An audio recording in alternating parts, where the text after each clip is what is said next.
Amém, vamos orar. Deus, obrigado, Deus. Nós acabamos de cantar que cada momento, Senhor Pai, dará a Ti a glória. Ó Deus, no que fazemos, no que está acontecendo dentro de nós, Senhor Pai, em toda a nossa vida, refletirá, Senhor Pai, algo da Tua obra soberana, Senhor Deus, em nossos corações.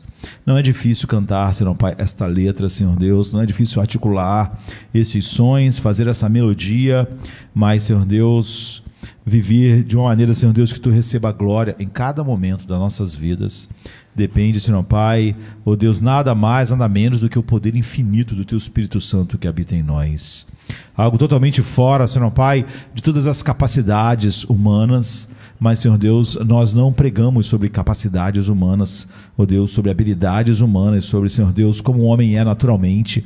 Nós pregamos, Senhor Pai, que quem está em Cristo é uma nova criação. As coisas velhas passaram e o Teu Espírito veio habitar em nós, Senhor Pai, e quando veio habitar em nós, Ele trouxe todos os dons que o Espírito Santo, que o Teu Filho amado havia comprado na cruz, Senhor Deus, toda sorte de bênçãos espirituais, e Ele começou, Senhor Pai, derramando o Teu amor em nossos corações, como a Tua palavra diz em Romanos, pelo Espírito Santo que nos foi dado, capturando, Senhor Pai, as delícias, ó Deus, os anseios dos nossos corações, ó Deus, e centralizando-os em Teu Filho amado, que nós possamos realmente, Senhor Deus, ir à Tua palavra, não tentando encontrar um ponto de contato com a nossa cultura, não tentando, Senhor Pai, encontrar um ponto de contato com a nossa mente, nossas próprias capacidades, nossa própria maneira de interpretar as coisas, nossas opiniões, que a gente vá à Tua palavra tão somente para conhecer, Senhor Deus, a Tua mente, confiando, Senhor Pai, que por causa de Cristo, o Teu Espírito Santo operará essas maravilhas em nossas vidas, Senhor Deus. E nós, Senhor Pai, ao termos o querer e o efetuar sendo operado por Ti, alcançaremos, Senhor Deus, gradativamente, cada vez mais, Senhor Pai, ó Deus, com formação e semelhança com Teu Filho, até que um dia, Senhor Pai, nós brilhemos para sempre na Sua perfeita imagem, Ele que é a exata imagem de quem Tu és. Fale conosco nesta manhã, Deus, em nome de Jesus. Amém, amém. É muito fácil deturparmos a palavra de Deus, e como alguém abre a palavra de Deus e menciona um versículo da palavra de Deus, as pessoas logo imaginam estar ouvindo o que Deus disse. Então, essa semana eu estava vendo uma grande conferência pela internet, não é? Que o tema da conferência era os dramas da alma, os problemas da alma. E no dia que eu estava vendo, alguém estava falando como nós podemos ter todas essas coisas em nós, não é? E usando não a palavra de Deus para descrever como lidar com isso, mas o versículo que ele estava usando para falar e justificar uma alma que é o oposto daquilo que o Espírito Santo faz e continua fazendo na alma humana, era 2 Coríntios 4:7, que diz: temos, porém, esse tesouro em vasos de barro, para que a excelência do poder seja de Deus e não de nós. 2 Coríntios 4:7. Então essa pessoa estava dizendo que não importa como nossa alma esteja, ou se nunca ela encontre esse equilíbrio, essa paz, é porque nós somos um vaso de barro. E nós somos assim, mas o tesouro do Evangelho, apesar disso, está em nós, como Paulo está dizendo, que a gente tem esse tesouro do Evangelho em vasos de barro, e porque nós somos um vaso de barro que a gente pode ter todas a nossa alma, exatamente como a alma do homem natural, em seus dramas sem fim, sem ter um médico, né? Sem ter alguém que realmente resolva e nos faça uma obra profunda, porque nós somos isso, nós somos vasos de barro. Então ele estava usando vasos de barro para justificar toda a vida dos filhos de Deus, que fazem eles muito parecidos com o mundo sem nenhum recurso. Agora, quão falso isso é, e como alguém pode deturpar tanto a Bíblia numa conferência para milhares de pessoas. Então, esse texto está falando a respeito disso. Quando Paulo diz que nós somos vasos de barro e o tesouro está dentro de um vaso frágil, de barro, não bonito, ele quer dizer, então, que nós mesmos podemos ter o nosso homem interior miserável, sem paz, sem alegria, sem deleites, sem crescimento, sem resoluções, porque nós somos um vaso de barro, mas apesar disso há um tesouro em nós. Então eu quero olhar esse texto tão conhecido e responder isso, não é? Por que eu prego semana após semana? Não é? Nós pregamos semana após semana porque o verdadeiro discipulado não é as milhares de coisas que as pessoas colocaram no discipulado, não é? Um monte de coisas que produz pessoas assim, pessoas que não conhecem a palavra de Deus. Jesus disse que nós devemos ir por todo mundo, pregar o evangelho a toda criatura, e quem crê deve ser batizado em nome do Pai, do Filho e do Espírito Santo. Nós devemos fazer discípulos e aí ensinar a eles tudo o que Jesus ensinou. É isso que é o discipulado. Não é aquele monte de coisas que absorve, um monte de conceitos complexos, complicados, de ideias e fantasias sobre as inter-relações, de tal maneira que se enche livros e livros a respeito disso. Mas todo o texto que Paulo está dizendo, do qual esse versículo foi pensado, nós somos vasos de barro, não é? E há um tesouro em nós, mas nós mesmos somos um vaso de barro. Paulo está dizendo o seguinte, em 2 Coríntios 4,16, um pouco à frente, né? Já que esse texto que estava sendo pregado é 2 Coríntios 4,7, um pouco à frente do verso 16 ao 18, Paulo diz assim: assim não desanimamos. Você vê que Paulo já começa dizendo algo oposto ao que estava sendo dito. Embora o nosso homem exterior esteja se desgastando, nosso eu interior está sendo renovado dia a dia. Pois esta leve e momentânea tribulação está preparando para nós um eterno peso de glória, além de toda a comparação. Pois não atentamos para as coisas que se veem, mas para as coisas que não se veem, pois as coisas que se veem são passageiras, mas as que não se veem são eternas. Então Paulo afirma nesses versos que no meio do que Paulo está ensinando, alguém pensou lá para justificar uma vida que não tem os efeitos do evangelho, dizendo que nós não temos esses efeitos porque nós somos vasos de barro, não é? E Paulo afirma nesses versos ter encontrado exatamente o segredo de uma experiência que todo mundo deseja ter e que aquelas pessoas naquela conferência desejavam ter, mas não com os recursos verdadeiros e bíblicos. Se encontrava desculpas para sermos igual todos os homens sem recursos, e aí vinham com recursos que não vinham da Bíblia para tentar preencher, em certa medida, uma lacuna que nunca é preenchida, mas dá às pessoas uma desculpa para ficarem bem, achando que é um tesouro nelas. E elas são apenas um vaso de barro, e essa é a explicação por elas não terem gozo, paz, alegria, etc. Então essa afirmação de Paulo é surpreendente, não é? Olhando para o verso 16, porque ele diz que tem uma experiência de nunca desanimar, mas ser renovado dia a dia. Em vez de ele ser uma pessoa que está indo para baixo, ele diz que ele está sempre indo para cima. Em vez de ele ser uma pessoa que está indo para o desânimo, para o abatimento, para a falta de vigor, a falta de alegria, de paz, Paulo está dizendo que está acontecendo uma coisa ao contrário. Não é? Então ele diz, verso 16, assim não desanimamos, embora nosso eu exterior esteja se desgastando, o nosso homem exterior esteja se desgastando, o nosso homem ou eu interior está sendo renovado dia a dia. Portanto, há uma maneira negativa de expressar. Paulo tem uma experiência positiva, mas ele, às vezes, ele expressa isso de uma maneira negativa.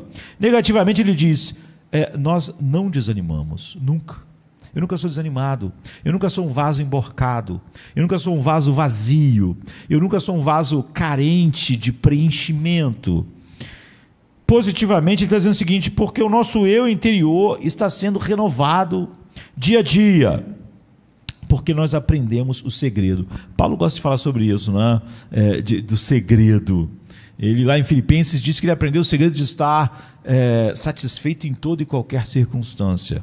Aqui ele está dizendo que nós aprendemos o segredo e, em certo sentido, praticamente todo mundo quer esse segredo. Não é?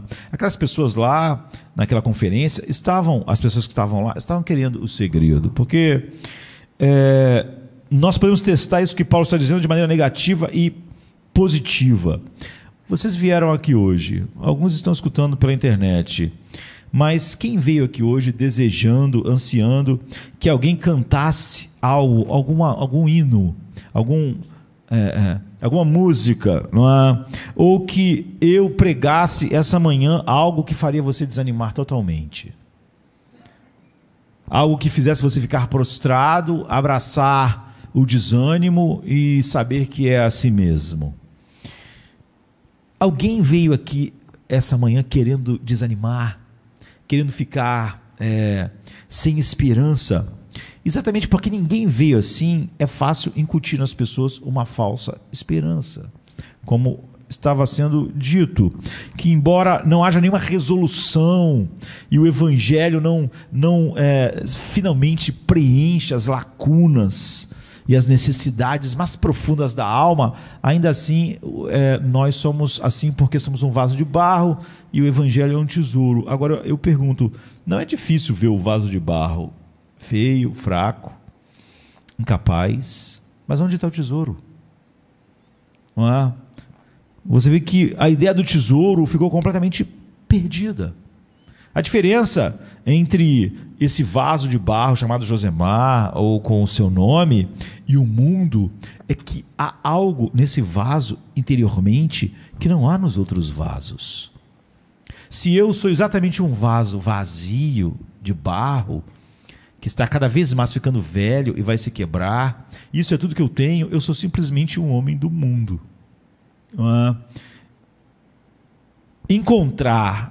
Tentar fazer essas pessoas terem uma esperança falsa de que é assim mesmo e tudo vai ficar bem depois, é exatamente levar essa pessoa para o lugar onde você pode até, igual muitas pessoas, ao serem homens psicologizados, fazer as pessoas se sentirem bem com o seu vazio.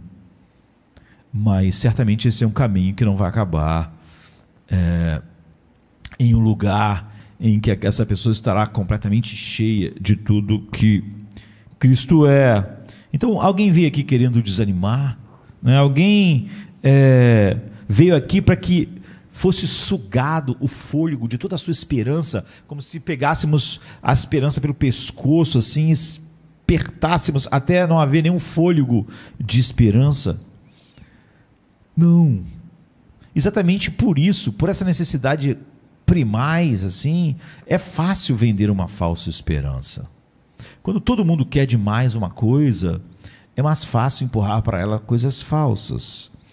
E ter toda a sua motivação para viver arrancada de você é o que tu veio buscar aqui, é o que tu acorda todos os dias pensando, tomara que hoje aconteçam coisas que arranquem todas as motivações para viver e de plenitude de mim. Então eu me atrevo a dizer que em nenhum lugar do mundo você encontrará alguém que anseia por desanimar, anseia por estar sem esperança.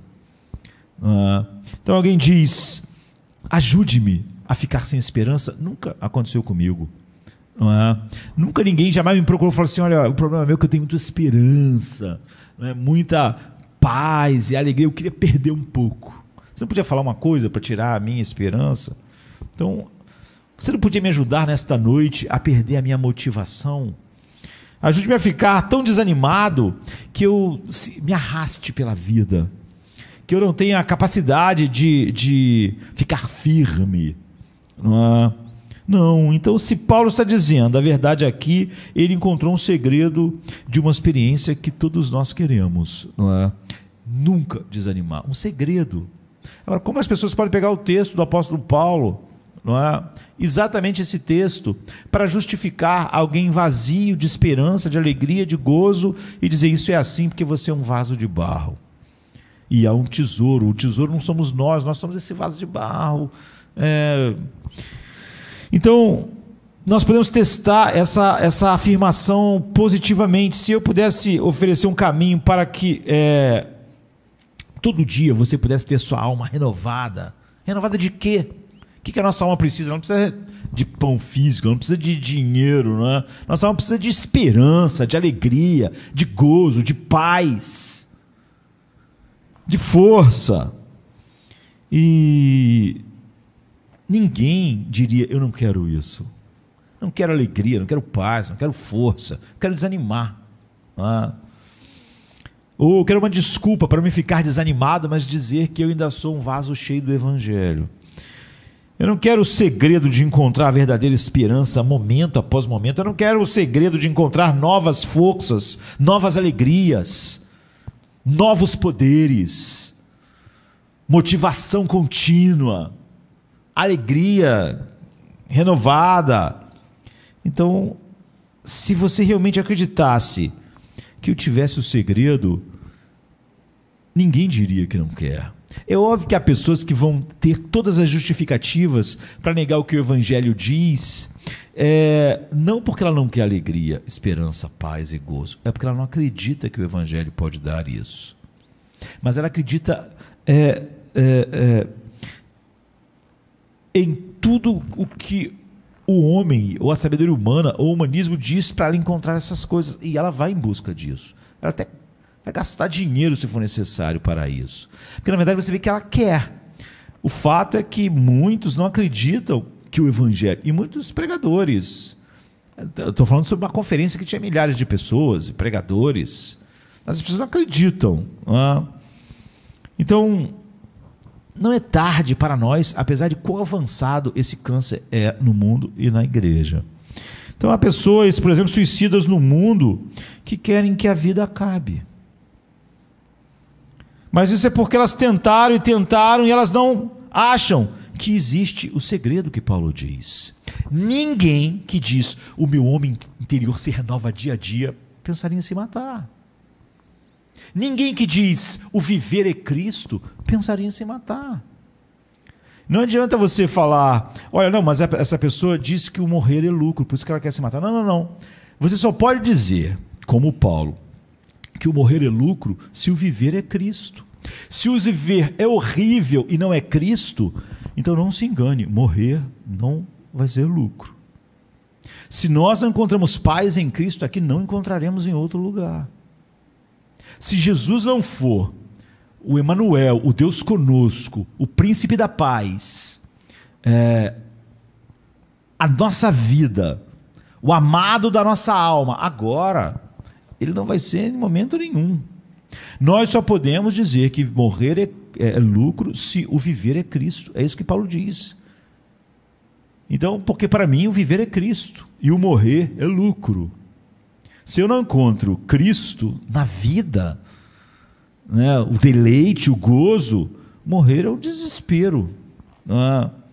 Então, é óbvio que quem, por exemplo, se suicida, eles tentaram e não acharam o segredo que Paulo achou, porque você nunca diria que alguém que todo dia é renovada esperança, renovada alegria, renovada paz, pensaria em qualquer coisa assim.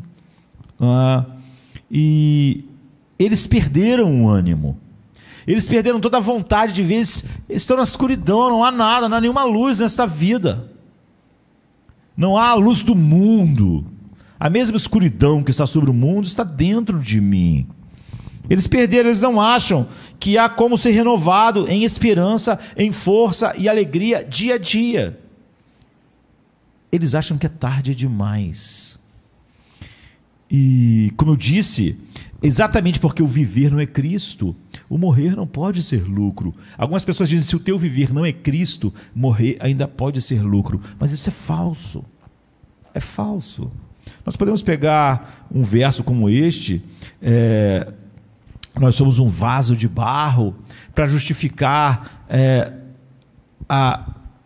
o que um vaso de barro é, para justificar que nós somos assim e temos o Evangelho, só que o Evangelho é um tesouro que está dentro do vaso. E se você veio aqui, eu estou orando por você para que Deus te livre dessa mentira, porque ela se torna cada vez mais comum, não só vindo do mundo, mas vindo da igreja, de congressos, de conferências, de livros. O diabo é um mentiroso, mas eu oro para que você conheça a verdade e seja liberto. Paulo descobriu o segredo. E ele não é mentiroso. Existe uma maneira de nunca desanimar, mas pelo contrário, de todos os dias ter aquelas graças renovadas, alegria, gozo, paz. De tal maneira que você nunca desanima. Nunca desanima. Não é que você desanima, mas não, você nunca desanima. Então Paulo tem o direito de dizer isso. Antes de a gente se aprofundar aqui nos minutos que nós temos, a gente pode verificar duas coisas no verso 16, duas coisas que deixam profundamente claro que Paulo tem o direito de falar conosco sobre isso, né? A última coisa que você precisa é que algum teórico ingênuo, e nós temos muitos, não é? Da Torre de Marfim, ou inexperiente, apesar de se dizer especialista sobre a alma, ele mesmo está lá só com a escuridão, te conte alguma maneira de não desanimar, não é? Porque você provavelmente vai dizer à pessoa, olha, você... E as pessoas gostam de dizer isso como desculpa. Você nunca andou nos meus sapatos, não é? Você não enfrentou o que eu enfrentei, não experimentou o que eu experimentei, não nasceu onde eu nasci, não teve os pais que eu tive, você não mora onde eu moro, você não sabe o que a vida real pode trazer a um homem. E Paulo tem o direito de falar assim com você. Paulo tem o direito de maneira autoritária falar essas verdades para nós. Então, dizer em sua situação como nunca desanimar, não importa qual a situação, e ser renovado dia a dia. Claro que sim. Primeiro porque nós estamos lendo a palavra de Deus. Ele é um apóstolo, um representante autorizado do Cristo ressuscitado para falar para nós o que ele fez, o que ele comprou na cruz e o que é o Evangelho operando em nós. Então eu poderia lembrar que ele é inspirado pelo Espírito de Deus para revelar os segredos da alma, da vida, do fim da história, do começo da história. Então Paulo diz assim em 1 Coríntios 2,13: nós transmitimos isso em palavras não ensinadas pela sabedoria humana, mas ensinadas pelo Espírito. Não estamos contando a nossa experiência, simplesmente, experiência de vida, ou não estamos falando pelo que nós chegamos à conclusão a partir de observação. Não é? Nós transmitimos isso em palavras, não ensinadas pela sabedoria humana, mas ensinadas pelo Espírito. Sim, ele tem o direito de falar em sua vida com total autoridade, a autoridade de Deus. Paulo não precisava ou não precisa experimentar todas as coisas para falar com autoridade sobre todas as coisas, porque Deus está falando. E eles podem, cada um dos homens que Deus usou, pode falar para os que sofrem, os que morrem, ainda que eles não morressem e sofressem. A autoridade deles não vem da experiência deles e como eles pensaram essa experiência. Mas Deus, apesar disso, não ordenou que seus porta-vozes autorizados falassem de lugares confortáveis, de altas torres de marfim, e fossem ingênuos sobre as realidades duras da vida e como uma vida pode realmente esmagar um ser humano. E uma das primeiras coisas que o rei disse a Paulo quando ele o chamou, né? Cristo disse a Paulo quando ele o chamou, foi o seguinte, em Atos 9,16: eu te mostrarei o quanto você deve sofrer por causa do Evangelho. Então, portanto, há umas duas coisas para a gente ver no versículo 16 que dão credibilidade e realismo ao segredo de Paulo de nunca desanimar. A primeira é que o segredo de não desanimar e de se renovar a cada dia é um segredo para quem sofre e morre. É um segredo para a vida de sofrimento e para a morte cheia de sofrimento. É um segredo que resiste a qualquer coisa, a vida e a morte. Claro, é um segredo também para a prosperidade, para a vida boa, para quando tudo está bem. Você vê que Paulo, por exemplo, ele diz assim em Filipenses 4:12, 13: aprendi o segredo de enfrentar a fartura. Ou seja, Paulo também conhecia um segredo para que quando a vida fosse a melhor possível, ele estivesse satisfeito em Deus. Então ele aprendeu o segredo de enfrentar a fartura e a fome, a abundância e a necessidade, porque ele pode todas as coisas naquele que fortalece. Realmente o vaso tem um tesouro dentro. E é um segredo para não desanimar, que agora ele está falando sobre outro aspecto, né? Sua abundância e pobreza, ter muito ou pouco. É um segredo para não desanimar, um segredo sobre a alma, e como a alma reage a todas as coisas, mas ser renovado dia a dia é um segredo mais difícil de aprender, talvez, do que simplesmente o do sofrimento e da morte. O outro segredo, né? O segredo de estar satisfeito em Deus na abundância, porque nós sabemos como a abundância tende, como nós vimos Spurgeon falando sobre a oração do Salmo, como a abundância tende os dias bons a nos afastar de Deus e a confiar em coisas e não em Deus. É um segredo incrível. Mas aqui o sofrimento e a morte, aqui o foco não está na abundância e no dia bom. O versículo 16 diz assim: não desanimamos, embora nosso eu, homem exterior, esteja se desgastando, o nosso homem interior está sendo renovado dia a dia. Então o segredo de não desanimar e ser renovado é para aqueles cuja natureza exterior, ou homem exterior, cujo corpo está se esvaindo. O que isso significa? Está definhando, é o que Paulo está dizendo. Ele tem um segredo para você estar sendo renovado em alegria, paz, gozo, quando o seu corpo, o vaso de barro, está definhando. Então, em Lucas 12, 13, Jesus fala, a palavra que Paulo está usando aqui para, ainda que meu corpo se corrompa, define, enfim, é a mesma que Jesus usa em Lucas 12, 33, diz assim: proporcionai-vos ou buscai um tesouro nos céus, onde a traça não destrói. Esse destrói que a traça faz, então é a mesma palavra grega que Paulo está usando aqui, ainda que o meu homem exterior, meu corpo, esteja sendo destruído, como a traça faz com pano, como a traça faz com dinheiro, para fazer qualquer coisa. Você guarda o seu casaco de inverno, ou sei lá, guarda os seus dólares numa caixa de sapato, e quando você vai ver, tempos depois, você vê que o dinheiro estava tudo comido, a traça comeu, que tragédia. Ou você guarda os seus casacos maravilhosos durante o verão, e quando você no inverno vai pegar eles, porque você precisa ficar do frio, você descobre que as traças roeram, destruíram, então está tudo arruinado, porque foi comido. Em Apocalipse 8, 9, a mesma palavra aparece, diz assim: morreu a terça parte das criaturas viventes no mar, e foi destruída a terça parte dos navios. Então, destruído aqui, a mesma palavra está sendo usada,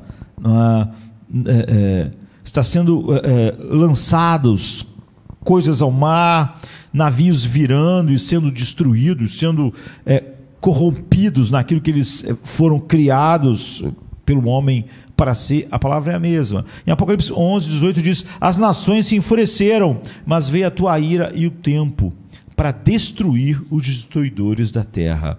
Então Deus um dia vai destruir os destruidores, vai consumir. Essa é a palavra que Paulo está usando, a mesma. Ele usa aqui para descrever a condição onde ele nunca desanima. Sob essas circunstâncias, ele é renovado todo dia. Para não desanimar, embora o nosso homem exterior, ou seja, nosso corpo, nosso cérebro, nossos pulmões, nosso fígado, nosso estômago, nossa coluna, então, embora nosso músculo, os nossos ossos, os nossos corações estejam se desgastando, sendo destruídos, sendo comidos, é a minha palavra lá das traças, sendo virados como os navios, e são consumidos pelo mar, e sendo exterminados como aquela grande parte de seres viventes. Nosso eu interior está sendo renovado enquanto está acontecendo algo em nossos corpos que é semelhante ao que a traça faz. Enfim, Paulo encontrou um segredo de nunca ficar desanimado e experimentar desânimo, apatia, falta de alegria, falta de paz, falta de ânimo para continuar fazendo o que Deus chamou ele para fazer. Ele experimentava uma renovação diária enquanto o seu corpo estava sendo destruído, consumido. Paulo está sendo instruído por algo, não? Um tesouro que ele falou lá, e ao mesmo tempo em que ele está sendo destruído, consumido em seu homem exterior, tudo no que o homem depende para ter alegria, gozo, paz, né? Pela concepção humana, e ele não desanima. Paulo está sendo destruído e ao mesmo tempo renovado todo dia. E esse é o homem que está falando com você. Agora, pensar um texto, um versículo exatamente desse texto, para justificar eu estar desanimado, caído, sem força, sem alegria, minha paz sendo consumida por o meu homem interior, sendo consumido pelo que está acontecendo, você vê que é possível alguém ensinar exatamente o oposto que um texto ensina. E é possível milhares de crentes darem o seu amém, o seu aleluia. Então a destruição que Paulo está falando vem de duas fontes. A destruição do homem exterior de Paulo, ou seja, do seu corpo, vem de dois lugares diferentes. A natureza caída, nós somos seres caídos. Nós já recebemos fomos regenerados, temos a vida, a nova vida que temos agora é a mesma que vamos ter por toda a eternidade.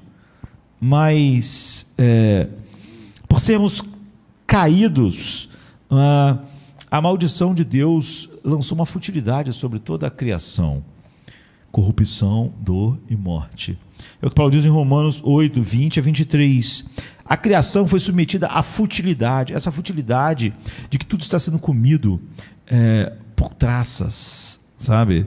E na esperança de que a própria criação seja libertada da sua escravidão à corrupção. Pois nós sabemos que toda a criação juntamente geme em dores de parto até agora. E não somente a criação, mas nós mesmos, ou seja, quem? Os homens regenerados, que temos as primícias do Espírito, gememos interiormente, esperando ansiosamente a adoção de filhos.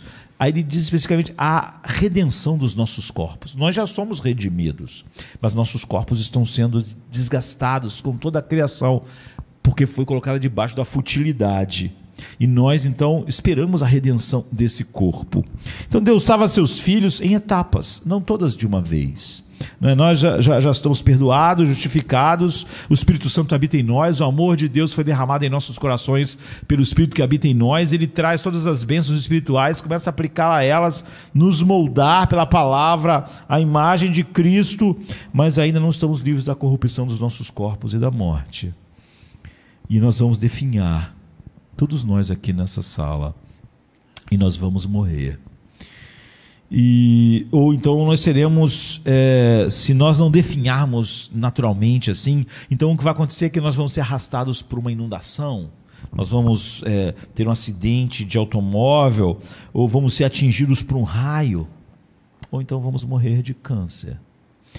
Isso é o que queremos dizer, e que Paulo está dizendo sobre natureza caída. Como diz 2 Coríntios 4:7, temos esse tesouro em vaso de barro. Você vê, é isso que o texto de Paulo, que estava sendo usado lá para justificar uma falta de alegria, gozo e paz, que é exatamente o oposto de desanimar. Paulo está dizendo que nós não desanimamos. Essa é a primeira força que está destruindo Paulo. Há uma coisa destruindo Paulo: a sua natureza, o seu homem exterior, não é? Isso é por causa da maldição, da futilidade em que a criação foi colocada. As outras coisas que estão destruindo Paulo no seu homem exterior são os outros homens, não é? Se a natureza não te matar, as pessoas vão te matar. É assim que acontece com todos nós. Se a natureza não paralisar você, o descuido humano pode arrancar sua vida por ele dirigir um automóvel rápido demais. Ou a hostilidade humana pode fazer com que uma bala te acerte, uma bomba exploda. Então o versículo 9 diz: somos perseguidos, mas não desamparados, derrubados, mas não destruídos. Versículo 12: assim a morte opera em nós. Então, seja a natureza decaída, ou seja, toda a natureza que está colocada sobre futilidade. E você vai ver então que nada está fora do que Paulo descobriu o segredo, porque ele descobriu o segredo para tudo o que a natureza pode fazer em nossos corpos. E ele descobriu o segredo para tudo que os outros seres humanos podem fazer a nós, de tal maneira ao nosso homem exterior. E Paulo está sendo destruído como por traças. Ele está sendo abatido, ele está sendo ele está definhando, ele está morrendo. E precisamente nessa situação mais sombria do que qualquer um de nós vai experimentar, Paulo está experimentando numa potência e numa quantidade muito maior do que as nossas vidas vão experimentar. Exatamente nessa situação, Paulo experimenta o segredo de nunca desanimar, mas de todos os dias ser renovado em sua alegria, em sua paz, em seu gozo, em seu chamado. O segredo de não desanimar e de se renovar dia a dia é o segredo para quem está sofrendo e morrendo. O que deixa uma outra coisa para a gente ver no versículo 16, a experiência de não desanimar desaparece se não for renovada dia a dia. E esse é o problema. Muitas pessoas se dizem cristãs, elas na verdade acreditam em magia. Elas acreditam em seu misticismo, que alguém vai lançar encantamentos num culto. Algumas orações, que na verdade são encantamentos, que vai fazer ela simplesmente não desanimar. Mas não é assim que funciona, não é? A experiência de não desanimar é a mesma experiência de ser renovado dia a dia. Qualquer ser humano que não é renovado dia a dia vai desanimar. Então, o tesouro dentro do barro é exatamente, está fazendo algo que é contrário à própria característica natural do barro, que está sendo consumido, envelhecendo, enquanto há algo dentro dele fazendo algo no sentido oposto. Então, se você é um cristão veterano, você sabe disso por experiência própria. Se você é mais novo na fé, essa é uma das coisas mais importantes que você precisa saber. Nós estamos falando sobre encantamentos, correntes, ajuda do humanismo. Se você tem um tesouro dentro de você, então descobrir o segredo de não desanimar não é uma experiência para toda a vida. Ela é para toda a vida, mas de uma maneira diferente do que nós podemos imaginar. É a descoberta de uma fonte de vida, não uma bebida, não é uma poção. Porque em contos de fada ou em bruxaria, a ideia é que você toma uma poção que resolve as coisas. A descoberta que nós tivemos como filhos de Deus é que nós criamos uma fonte de vida. Então nós nunca temos sede. Mas não é uma poção mágica que a gente bebe e nunca tem sede. É uma fonte. Todo dia, se você tem uma fonte, você nunca morre de sede. Você só morre de sede se você tivesse uma fonte que seca. Agora, se você tem uma fonte que jorra sem fim, você nunca morre de sede. Não porque você todo dia não beba. Não precise beber porque tu tomou uma poção mágica. Mas porque a fonte está sempre lá, continuamente com você. Você nunca vai ter falta. Você nunca vai precisar procurar outras fontes. Você tem uma fonte contínua que satisfaz. Mas nunca é porque você bebeu daquela fonte e magicamente ela faz você nunca mais ter sede. Mas porque sempre que você tem sede, você tem essa fonte na qual você busca toda a satisfação. Então o segredo é que você nunca precisa procurar em nenhum outro lugar a vida. A vida que nunca desanima. A vida que dá paz, a vida que é paz, a vida que é alegria, a vida que é gozo, a vida que faz você nunca desanimar, você nunca precisa procurar em outro lugar. Não é? Esperança, força. Você tem uma dosagem disso para a dor de hoje, para o que é necessário hoje. Então, certifique-se de ver essa palavra renovado no versículo 16. Assim nós não desanimamos, embora nosso homem exterior esteja se desgastando, nosso interior está sendo renovado todo dia. Não é que eu tomei um troço e ele ficou renovado para sempre. Todo dia. Eu agora sempre tenho uma fonte que sustenta a minha alma de gozo, paz, força, para eu nunca desanimar. porque todo dia eu bebo dela. Você vê o que isso significa? Significa que a bebida refrescante, renovadora, revigorante que você tomou pela manhã e que te impediu de desanimar, não importa o que aconteça, deve ser tomada de novo na manhã seguinte. Eu sou renovado todo dia. Ou, mais do que isso, deve ser tomada de manhã, e tomada à tarde, e tomada à noite. Não é? Esse renovo significa que algo que não se esgota. Todas essas coisas da minha alma nunca se esgotam. Não porque eu bebi de uma fonte há anos atrás e nunca mais precisei beber nada. Não, não. Eu tenho essa fonte. Porque eu preciso que diariamente todas essas coisas sejam renovadas em mim. Então, se eu fosse um balde, eu diria que eu sou um balde que vaza. Se eu sou um carro, eu sou um carro que fica sem gasolina.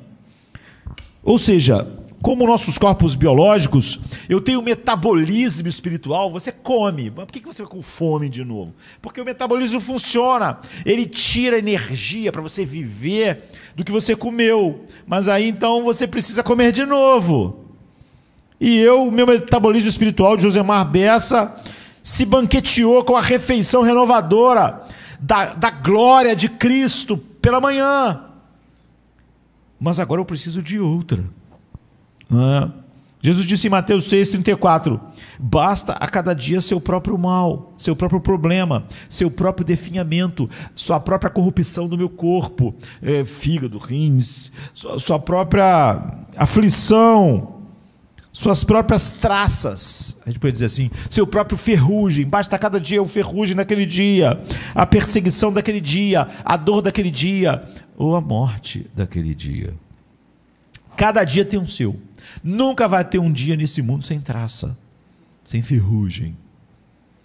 Paulo diz: meu homem exterior está se corrompendo todo dia. Todo dia a ferrugem aumenta, as traças comem. Cada dia tem um seu. E o carro da sua esperança, o carro da sua força, da sua alegria, não foi feito para andar com o combustível de ontem. Como o seu carro mesmo não foi feito para andar com a gasolina que você botou um mês atrás. O metabolismo da sua renovação espiritual não deve funcionar com a refeição de ontem, com a oração de 3 dias atrás. Não é um encantamento. Normalmente quando as pessoas procuram, às vezes elas querem encontrar uma poção. Elas não têm realmente prazer em Cristo. Então é óbvio que tudo vai se desanimar, ficar escuro. Estranho e falso é quando alguém diz que quando tudo fica assim, Jesus está plenamente habitando, o tesouro está no vaso, mas não está, não é? Então o alívio do seu remédio espiritual não vem da dosagem de ontem. O texto diz que dia a dia vem uma renovação. Não há injeções de reforço espiritual que durem 10 anos. Não há refeição que Deus tenha projetado para carregá-lo por 1 ano. Você pode dizer assim: mas Deus não podia fazer isso? Deus podia fazer que você almoçasse uma vez a cada 1 mês, mas Ele fez. Então não adianta nós discutirmos o que Deus podia fazer, apenas o que Ele fez. Ele fez com que nós, por exemplo, mamíferos e tal, temos que comer várias porções de comida por dia. Não basta você dormir 3 dias para poder ficar a próxima semana acordado. Não vai funcionar.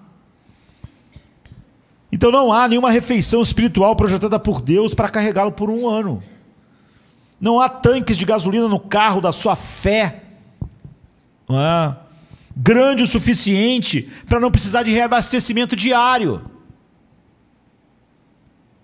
Muitas pessoas queriam realmente, elas não têm interesse em Cristo. Elas queriam fazer uma oração hoje e passar o dia tudo bem, e elas não têm interesse. O máximo que elas pudessem ficar sem se deleitar em Cristo e ficar bem é o que elas queriam. Não é de admirar que elas não fiquem.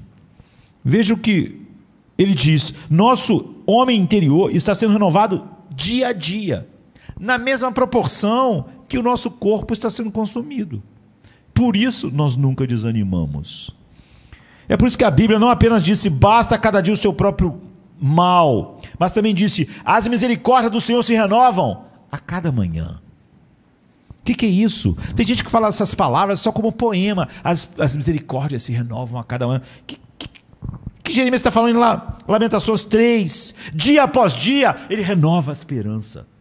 As misericórdias dele, paz, gozo, alegria, se renovam a cada manhã. Todos os dias. Há uma nova água fluindo, a água nova fluindo da fonte. Novo alimento para hoje, para o nosso metabolismo espiritual. Nova gasolina para dirigir o carro de hoje. Uma nova dosagem para aliviar a dor de hoje.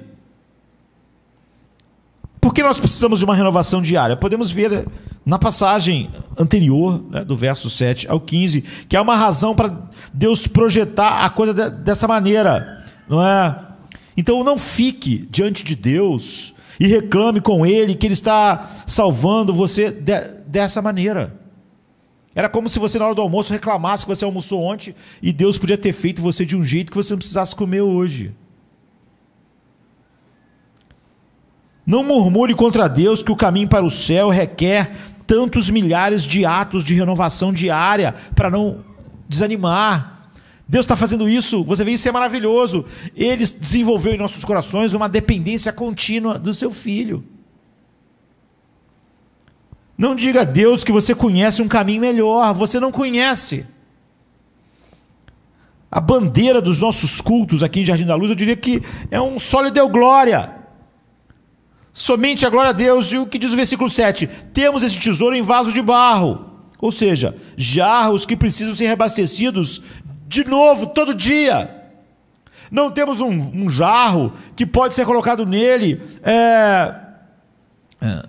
uma quantidade que dê para mais do que isso. Para mostrar o quê? O que Paulo diz? Nós temos esse tesouro em vaso de barro para mostrar que o poder que faz a gente não desanimar não vem de nós mesmos. Deus, em vez de... Se Deus fizesse a gente almoçar uma vez e levasse um ano para almoçar de novo, a gente ia esquecer a dependência que a gente tem dele para o pão nosso de cada dia nos dai hoje. Você vê, a nossa dependência de Deus seria a mesma, mas nós a esqueceríamos facilmente. Se todo dia eu tenho que comer, eu lembro como ele precisa me dar o pão de cada dia realmente. Deus nos salva, então, através de 1000 batalhas, 1000 renovações. É como Ele aplica a salvação completa que foi feita para nós na cruz. Para que você nunca... Por que Deus faz assim? Por que Ele não faz diferente? Ele podia fazer diferente? Lógico que podia. Deus sempre podia fazer as coisas como Ele quisesse, mas Ele quis assim. Porque essa é a única maneira mais sábia. Para que nós nunca esquecêssemos que nós somos fracos sem Ele. Nós somos só um vaso de barro que fica vazio. Se diariamente Ele mesmo não colocar dele mesmo em nós. E que vazio, nós somos escuridão, nós somos desânimo, nós perdemos a vontade, o ânimo, a força para viver. O texto não está dizendo que nós não temos força para viver e um tesouro habita em nós. Diz que o tesouro, todas essas coisas têm que ser, diariamente as misericórdias do Senhor se renovam. À medida que diariamente esse próprio vaso se corrompe. Você vê que corrupção da pregação da verdade aquele congresso que eu estava vendo estava fazendo, só para as pessoas se sentirem bem na sua escuridão. Ele é a nossa força, nossa água viva, nosso alimento, nossa gasolina, nosso remédio. Você pode dizer assim, mas nós não fomos regenerados? Fomos. O que aconteceu com o ser humano? Ele tinha um coração adequado, a gente pode dizer que ele tinha um motor adequado para a habitação de Deus. E tudo isso foi perdido na queda. E quando nós somos regenerados, nós temos um novo coração. Nós temos tudo consertado interiormente. Nós somos como um carro bom agora, funcionando, o motor está certo, mas que ainda precisa de gasolina. Nós dependemos do homem regenerado do Espírito Santo dia após dia. Nós dependemos das riquezas de Cristo dia após dia. Porque o que foi consertado em nós, o novo coração, novos deleites, novas vontades, é exatamente o carro pronto para gasolina, mas nós não temos o poder em nós mesmos. O melhor carro do mundo, com o melhor motor do mundo, sem gasolina, ainda fica parado. Então, um homem regenerado continua na dependência completa de tudo que Deus faz continuamente. O que Deus fez ao nos regenerar, se nós somos regenerados, é nos dar o homem interior correto. O apóstolo Paulo é um homem interior que virou o quê? Um Lamborghini. Está tudo certo. Com gasolina. Não é? Então ele é o doador da força no homem regenerado. O homem regenerado nunca tem força em si mesmo. Ele nunca tem nenhuma capacidade própria. Ele é o doador da alegria. Mesmo o coração regenerado não tem uma alegria em si mesmo. Ele tem alegria em Cristo. E o Espírito Santo diariamente aplica isso. E ele então recebe o quê? Dia após dia? Toda a glória. Isso é o que o apóstolo Pedro disse. Ele diz assim: servir com a força que Deus fornece, para que em tudo ele seja glorificado. Você vê por meio de Jesus Cristo, 1 Pedro 4,11. Então o doador dá a força e recebe a glória pelo serviço. Por isso nós somos fracos e precisamos de renovação dia após dia, para não desanimar. Não é? Para o coração recebe isso através da nossa nova mente. E todo o motor, né, foi consertado, foi dado um novo, foi feito novo para a dependência diária daquilo que Deus dá. Então agora o palco está montado, e qual o segredo para não desanimar, mas ser renovado? Como acontecem? Não é uma porção, você vê, mas ao mesmo tempo não é... O texto não estava dizendo que eu sou um vaso de barro, por isso eu sou igual ao mundo, mas há um tesouro dentro de mim, porque isso é a negação do tesouro, que todo mundo é um vaso de barro, a gente já sabia. A diferença entre um filho de Deus e um não filho de Deus não é que ele não é um vaso de barro em que o homem exterior está se corrompendo, é que ele tem um tesouro dentro dele, renovado diariamente. Existem dois tipos de pista, uma fora do texto e outra no texto.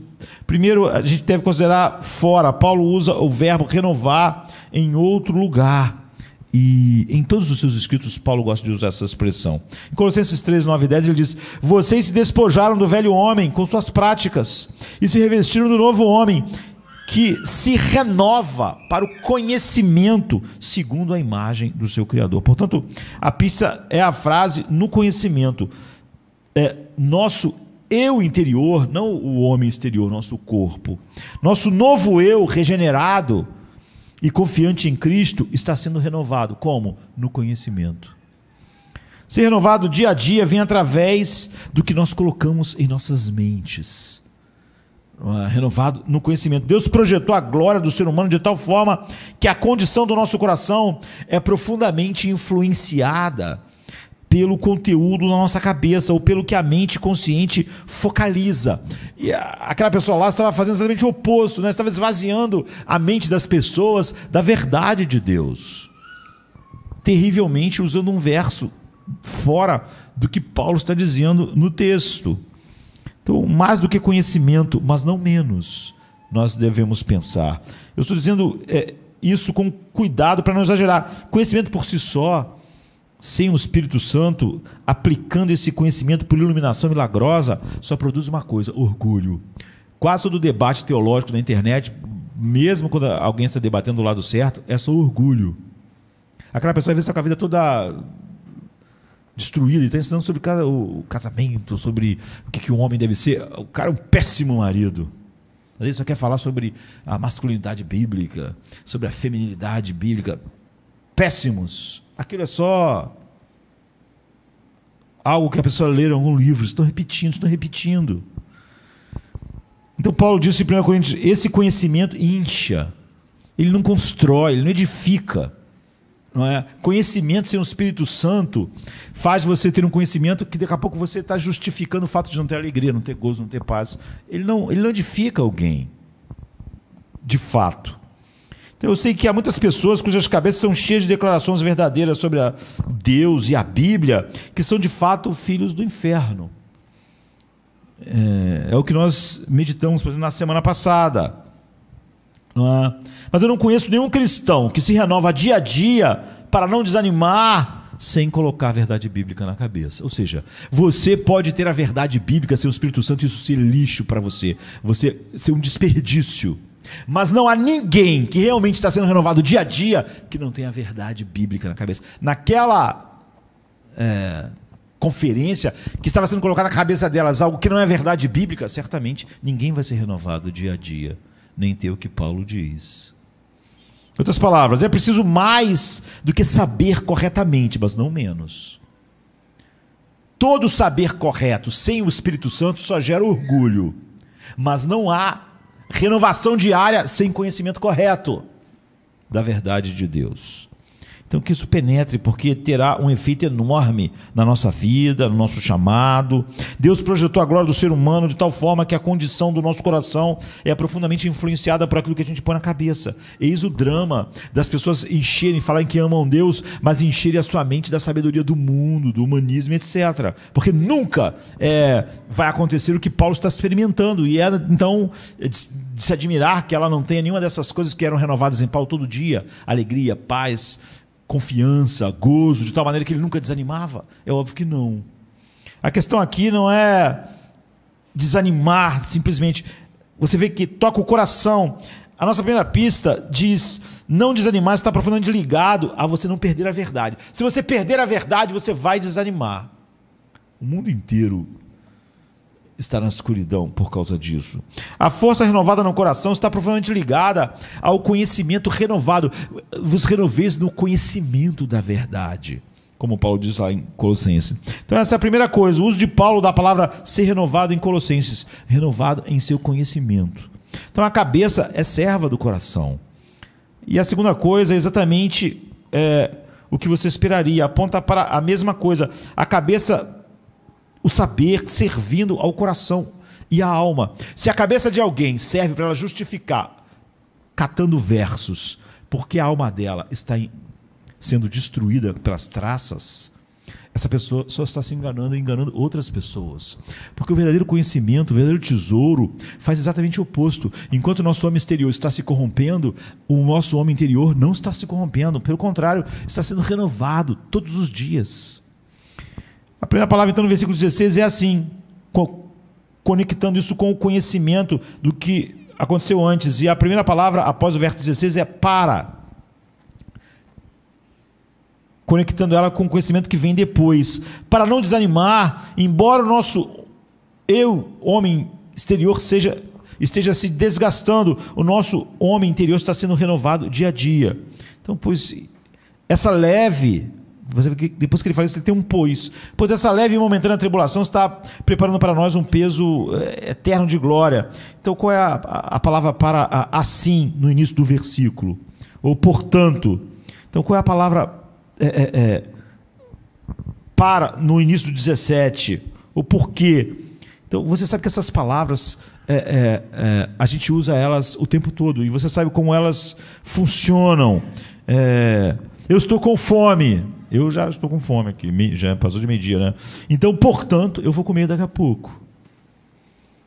Eu vou comer, se você falar ao contrário, eu vou comer porque eu estou com fome. Você vê que o portanto, eu estou com fome, portanto, eu vou comer. Agora, se eu começar dizendo eu vou comer, eu vou dizer porque eu estou com fome. Então, quando o suporte para a ação se torna anterior à ação, você usa então, ou portanto. Estou com fome, portanto, ou então eu vou comer. Agora, quando o suporte para a ação vem depois, você apresenta com pois, ou porquê.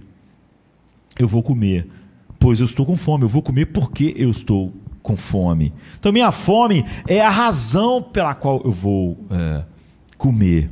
Então, se a razão vier primeiro, você segue com assim, ou portanto. Se a razão vem em segundo lugar, a razão da ação, você apresenta com um pois ou um porquê.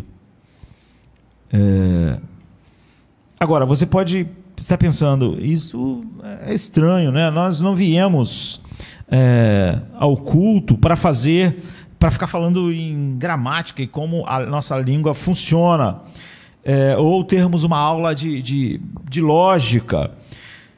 Por que você está falando assim? Vá logo para a carne, isso parece que é só molho, não parece a comida principal. E a resposta deve ser essa: por que você acha que eu fico aqui semana após semana pregando? Como eu disse, discipulado é exatamente, você prega o evangelho, aquele que crê é batizado, e então você ensina àquela pessoa tudo o que Jesus disse. Isso é o discipulado, apesar das pessoas fazerem disso algo muito mais complexo do que isso.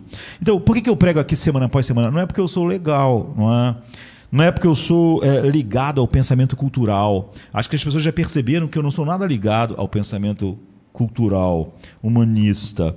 Eu não me visto legal do ponto de vista nos padrões da espiritualidade de muitas pessoas, e eu não me importo com isso.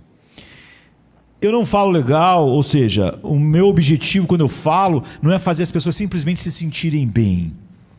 Não é? E, além disso, eu não dou a mínima para me vestir de uma maneira que as pessoas acham espiritual e nem falar legal simplesmente de uma maneira que as pessoas se sintam bem. E então eu vou dizer por que eu prego aqui semana após semana, porque eu passei as últimas décadas e tantos anos da minha vida principalmente investigando os porquês da Bíblia e mostrando ao maior número possível de pessoas por todos os meios, aqui, a internet, enfim, o tesouro que eu encontro. Por isso que eu estou aqui, para ajudar as outras pessoas a lerem a Bíblia por si mesmas. E é óbvio, não depender sempre, a cada instante, que alguém diga a ela o que ela deva fazer. Que é o que as pessoas acham que seria um bom discipulado. O cara é um aluno para sempre, o cara é aquele cara que nunca sabe fazer nada. É como se Pedro passasse o resto da vida fazendo as mesmas coisas que ele fez naqueles 3 anos, que mostravam que ele não tinha entendido. Mas Pedro não foi assim para sempre. O objetivo do discipulado, do ensino, de tudo que Jesus falou, é que as pessoas comecem a encontrar os porquês na palavra de Deus por ela mesma. Ela ouviu uma conferência como aquela e dizer: isso está fora, isso não é o que a Bíblia diz. Ela ouviu o humanismo cultural, da nossa geração, o humanismo galopante, dizer: isso não é o que a Bíblia diz. Ela ouviu a última teoria psicanalítica e dizer: isso está contrário ao que a Bíblia diz. Você sabe como você pode dizer se você fez um discípulo? A pessoa com quem você trabalhou pode detectar agora os porquês na Bíblia. Você nunca foi discipulado, se a vida inteira você nunca pode sozinho descobrir os porquês na Bíblia. Se Pedro nunca tivesse apto a ensinar as pessoas, e Paulo e João, e sempre fosse só aquelas pessoas que dependiam o tempo todo que alguém dissesse e continuassem sem conseguir enxergar a vida através da palavra de Deus, eles nunca tinham sido, de fato, discípulos. Há pessoas que falam do discipulado como se fosse um eterno jardim da infância, onde as pessoas nunca aprendem. Elas dependem exatamente para sempre do seu discipulador, o pastor, alguém que vai dizer para ela momento após momento o que ela tem que fazer. Isso é o oposto.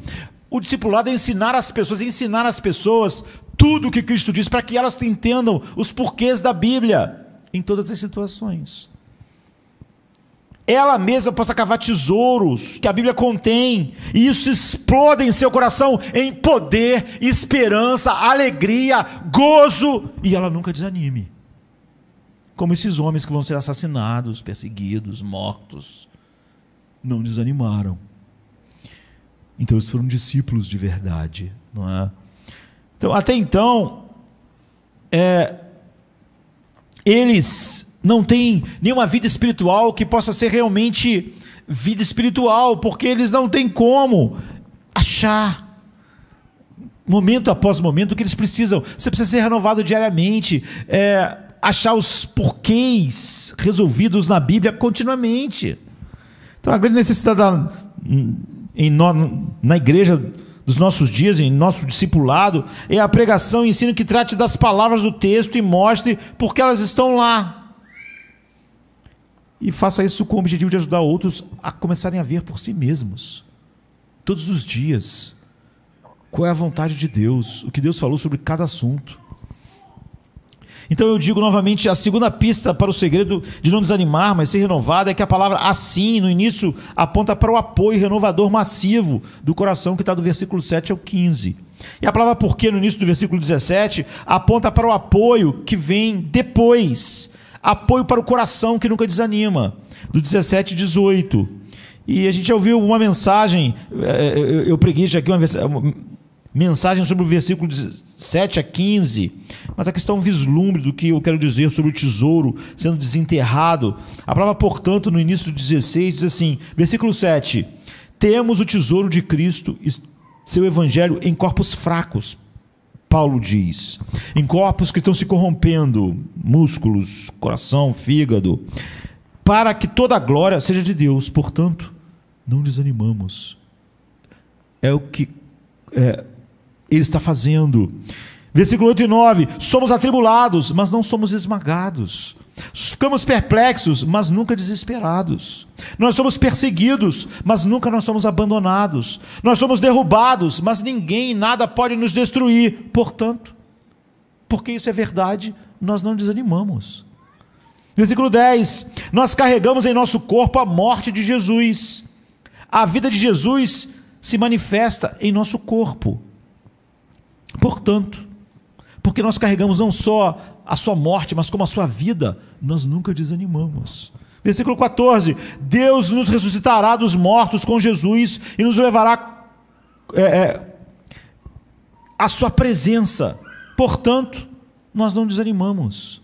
Versículo 15, através do nosso sofrimento, das nossas perdas, do nosso corpo se corrompendo, das nossas aflições, a graça se estende a mais pessoas, porque elas são tocadas por essa realidade maravilhosa em nossas vidas, e isso aumenta a ação de graça para a glória de Deus. Ele diz, portanto, a gente não desanima. Está vendo os motivos? Paulo está realmente experimentando um poder renovador do coração ao encher as mentes com aquelas verdades. Deus faz isso, portanto eu não desanimo. Eu sou perseguido, mas não posso ser destruído, então eu não desanimo. Ele está enchendo a sua mente diariamente com essas verdades que o renova. Ele está nos convidando para essa mesma experiência. Se nós nascemos de novo, somos renovados dia a dia, colocando essas realidades gloriosas em nossas mentes, como colocamos comida em nossos estômagos. Então Deus projetou a glória do ser humano de tal forma que a condição do coração é profundamente influenciada, como a gente disse, pelo conteúdo da nossa mente. Quanto mais você tem ainda menos da palavra de Deus e mais do humanismo secular, mais você tem o oposto do que ele está dizendo. Então nós focamos nossa mente. Esse é o significado do portanto no versículo 16. E as verdades dos versículos 7 a 15 realmente têm o poder de renovar o coração em fé, esperança, força, alegria, gozo, todos os dias. Ele está dizendo, olhe para o eterno e invisível. Assim, é com o para, ou o porquê. No início do 17, nós não desanimamos. Diz assim, por que a gente não desanima? Ele vai dizer o porquê. Porque essa leve e momentânea tribulação está preparando para nós um eterno peso de glória, além de toda comparação. Verso 18. Quando nós não desanimamos, por quê? Não atentamos para as coisas que se veem, mas para as coisas que não se veem. Pois as coisas que se veem, que são nossos corpos que estão se desgastando diariamente, são passageiras. Mas as que não se veem são eternas. Então o principal suporte para o parágrafo, para a renovação diária, está no versículo 17. Porque... ligando essa leve, por que a gente não desanima? Porque essa leve e momentânea tribulação está preparando para nós um eterno peso de glória, além de toda a comparação. E o verso 18, ele enfatiza isso. Ele está dizendo, olhe para todas essas coisas gloriosas, futuras e invisíveis. Pense nelas. Defina a sua mente sobre elas. Medite nelas. Mastigue essa refeição, como você faz diariamente com a comida. Memorize elas na mente de vocês, para vocês carregarem elas com vocês. Pregue essas verdades para você mesmo. Olhe. Esse é o ponto do versículo 18. A base da sua renovação diária e do seu não desanimar e de haver cada vez mais alegria, gozo, isso está se renovando diariamente, é principalmente invisível e eterna. A natureza decaída e a humanidade decaída oprimem e fazem que você define, não é? o seu corpo, e as coisas que estão acontecendo ao redor têm o poder de desanimar, de definhar, está destruindo o seu corpo. Não se concentre nisso. Se você fizer, vai ficar desanimado e muitas das vezes desesperado. Ele está dizendo: olhe para o invisível, olhe para o eterno. Não estou concentrado no que se vê. É por isso que eu nunca desanimo. Ou seja, toda a sua aflição é significativa. E como você faz isso? Como você vê o invisível? Você vê que isso aqui não é para corações não regenerados. Como você vai dizer para alguém ver o invisível? Você vê através das janelas dos portantos e dos porquês que Paulo está colocando. Portanto, olhe para a janela porquê no versículo 17. Não desanimamos, mas estamos sendo renovados dia a dia. Porque essa leve e momentânea tribulação está preparando para nós um peso eterno de glória sem comparação. Então veja, olhe para essa realidade invisível. Você não pode ver isso no mundo, nem no seu corpo, nem no seu fígado, nem no seu cérebro. Você não pode ver isso na sociedade. Isso é invisível. Esta é uma promessa de que algo está acontecendo em sua aflição que você não pode ver. Cada aflição, cada definhamento do corpo está fazendo algo que não pode ser visto. Como você vê isso? Você vê isso no versículo 17, em uma promessa debaixo do porquê. E qual é a promessa? Qual é a razão invisível que você deve colocar na sua cabeça continuamente por causa do seu coração, para que você seja renovado dia a dia e nunca desanime? A resposta é a promessa de que todas as aflições, mesmo que durem a vida inteira, e a do apóstolo Paulo vai durar e vai chegar na morte, ele vai ser decapitado, o que durou para Paulo, né? Sem temporada de descanso. Paulo nunca teve umas férias, ele nunca chegou numa idade que ele pôde se aposentar, ir para a praia, descansar e ficar lá para dar uma recarregada nas baterias. Ele foi executado por Nero. Ele diz: isso é leve e momentâneo e é totalmente significativo, por isso eu nunca desanimo. Então observe o contraste no versículo 17 entre o momentâneo e o eterno, entre a leve aflição e o eterno peso de glória. Ele está fazendo essa comparação. Esta leve aflição momentânea está preparando para nós um peso eterno. É leve e momentânea. Já o que ela produz é eterno e pesado. Você vê, ele usa palavras exatamente opostas. Não é? Assim, isso constrói um peso de glória. Assim, a verdade é que Paulo quer que a gente coloque em nossas cabeças dia a dia, se nós somos regenerados, e não essa verdade em nossas cabeças, enche nosso coração com aquelas afeições que fazem a gente nunca desanimar, mas está sempre sendo renovado. Então, comparando com eras sem fim, esses 70, 80 anos, Paulo nem viveu isso tudo, não são nada. Comparado com o peso, a grandeza e a maravilha da glória que nós veremos, e nós seremos, não só veremos, as aflições e as dores ligadas ao nosso homem exterior são totalmente leves. Ou seja, o jugo de Jesus para nós realmente é suave e o seu fardo é leve. Mesmo que nós tenhamos uma vida inteira de aflições, como Paulo teve. E lembre-se que Paulo está falando, não Josemar, ele realmente havia sofrido cada momento de aflição que ele sofreu. Então, vem o que talvez seja o porquê mais incrível para nós encerrarmos. Não desanimamos, porque cada momento, nossa aflição no caminho da obediência, nossa aflição e nosso corpo sendo corrompido no caminho que honra a Deus, seja por doença ou por calúnia. Paulo experimentava as duas coisas. Seja a natureza caída ou a natureza de pessoas caídas infligindo dor. Paulo experimentava as duas coisas. Tudo é significativo. Ele diz, ou seja, tudo isso é visível aos nossos olhos, mas o que é significativo que isso está produzindo é invisível aos nossos olhos. Está produzindo e preparando algo na eternidade, não agora, simplesmente. Então ele fala no versículo 17, essa leve e momentânea tribulação está preparando para nós um eterno peso de glória sem comparação. Seria ridículo comparar. Essa glória que Deus nos mostrará e nos dará está além de toda a imaginação. nenhuma mente humana pode conceber, e olho não pode ver, como Paulo diz em 1 Coríntios 2,9, mas mais do que isso, há glórias especiais na era por vir, que estão ligadas a cada sofrimento que Deus determinou em nossas vidas.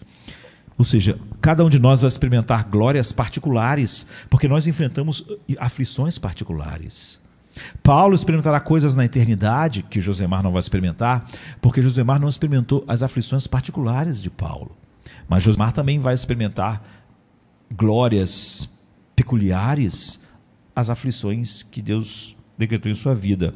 É isso que o versículo 17 diz: sua aflição está preparando, está produzindo para nós um eterno peso de glória, além de toda comparação. Cada aflição. Isso está dizendo o seguinte: nenhuma aflição é sem propósito para um filho de Deus.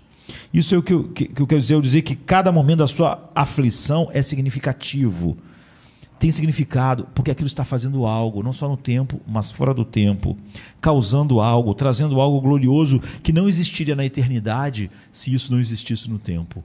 Se aquela aflição específica de Paulo naquele dia não acontecesse, algo não teria sido produzido na glória que fluiu daquilo. Então eles pensam, e você é tentado a pensar que esse sofrimento, quando você está sofrendo, não tem propósito, não tem sentido. Não é? É uma tentação. Não está fazendo nada bom, só está fazendo coisas ruins. Eu não consigo ver nada bom saindo disso, é o que você vai ouvir. Isso é o que você sente se você se concentra naquilo e não no que não é visível. Por isso ele está dizendo, nós não olhamos para o que é visível, mas para o que não é visível. Porque as coisas que se veem são temporais. Que Paulo responde dizendo, olhe para as coisas que não podem ser vistas como um homem não regenerado pode ver. A promessa de Deus, olhe para ela. Nada em sua dor é sem sentido. Tudo está preparando algo para você. Por isso nós não desanimamos. Porque quanto maior a dor e a aflição, eu sei que aquilo tem um propósito grande de Deus na minha vida. E não só tem um propósito, está preparando algo para mim. Portanto, não desanimamos. Aquilo está trabalhando algo, produzindo algo, um peso de glória muito excelente, glória especial para você. É o que as aflições de Pedro estavam, a de Paulo e as tuas, para você. Não é algo geral, simplesmente, só para você, por causa daquela dor e de cada aflição que entra na nossa vida. Então, eu vou encerrar com... eu lembro que eu falando sobre algo, sobre um tema semelhante, na quinta-feira, anos atrás, eu falei sobre João Batista, sobre a tragédia da morte de João Batista, se você não tem isso que Paulo está dizendo aqui.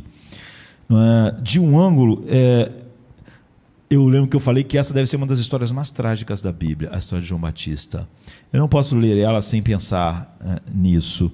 Jesus disse assim, entre os nascidos de mulher, ninguém é maior do que João Batista. Mateus 11:11.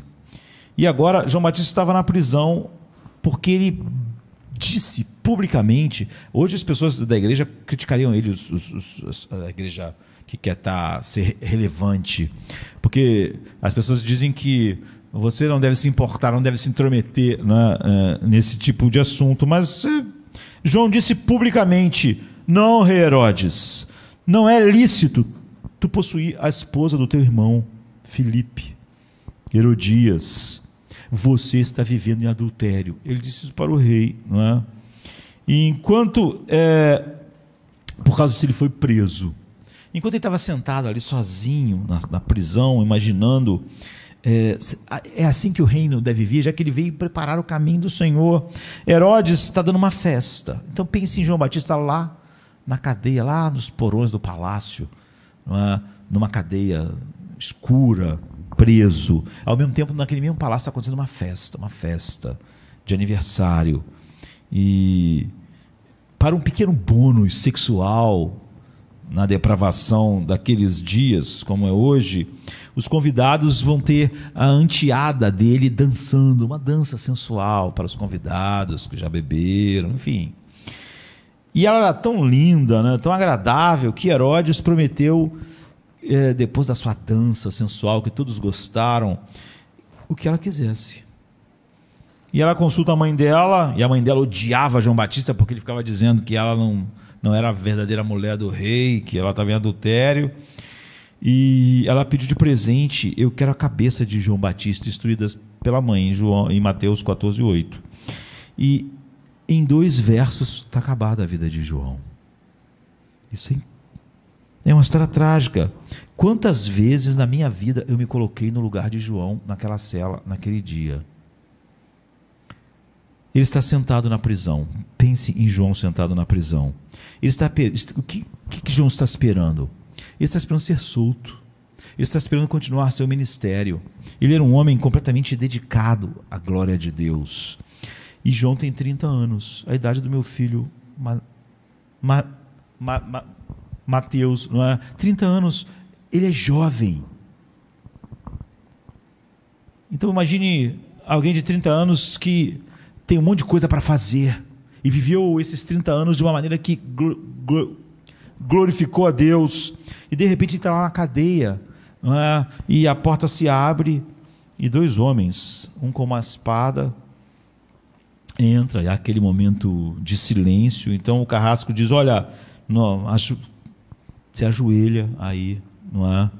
Se você resistir, nós vamos te subjugar, é óbvio, não é? E João pergunta assim, com seus 30 anos: por quê? O que está acontecendo? Ele já estava preso há algum tempo. O que aconteceu? Olha, o pessoal lá de cima da festa gostou da dança de uma adolescente, e da dança da filha do rei, né? E ela pediu a tua cabeça. Como é que é? Uma menina de 16, 17 anos fez uma dança, e as pessoas gostaram da dança sensual dela, e ela pediu a minha cabeça. Então, a última coisa que João fica pensando quando está chegando no final da sua curta vida é uma dança. É isso que vale a minha vida? É isso que vale o meu ministério? É isso que vale a dedicação completa a Deus na minha vida? Uma dança de uma adolescente caprichosa, fez uma dança e homens bêbados gostaram, e agora ela pede a minha cabeça. E tudo em nós quer gritar: sem sentido, é um desperdício, ele só tem 30 anos, é João Batista. Jesus disse que ninguém nascido de mulher é comparado a ele. Mas então nós, junto com Paulo, olhamos para o invisível, olhamos para o que ninguém pode olhar, e João também deve olhar, e olhou. E esse assassinato aparentemente irracional por causa de uma dança de uma menina sem sentido, de um grande homem, talvez um dos maiores homens que já viveram, está produzindo para João um peso eterno de glória muito excelente, que é incomparável com ele morrer com 30 anos por causa de um motivo que nós achamos banal. Não era sem sentido. Nesse momento, para João Batista, a eternidade mudou. Ele morreria por causa da glória do seu Deus. Um peso especial e particular de glória foi forjado para João Batista para sempre, naquele dia. E é assim comigo e com você, não importa qual é a aflição. Portanto, Paulo diz: nunca desanimamos, nem quando a nossa vida chega no fim, aparentemente por uma razão que nós não conseguimos entender. Uma menina dançou, e quando nós só temos 30 anos e parecíamos ter um ministério incrível pela frente, nós não olhamos para isso e desanimamos, porque um peso eterno muito excelente de glória foi criado para nós. O texto de Paulo era maravilhoso, mas havia uma conferência sobre o texto, e tudo que havia lá era engano. O verdadeiro discipulado é você aprender a pensar todos os pensamentos de Deus, de tal maneira que você tenha os porquês e os portanto de Deus na sua vida para qualquer coisa, e então você nunca vai desanimar. Diariamente haverá alegria nova, gozo novo, paz nova, deleite novo em Cristo. Vamos ficar de pé. Vamos orar.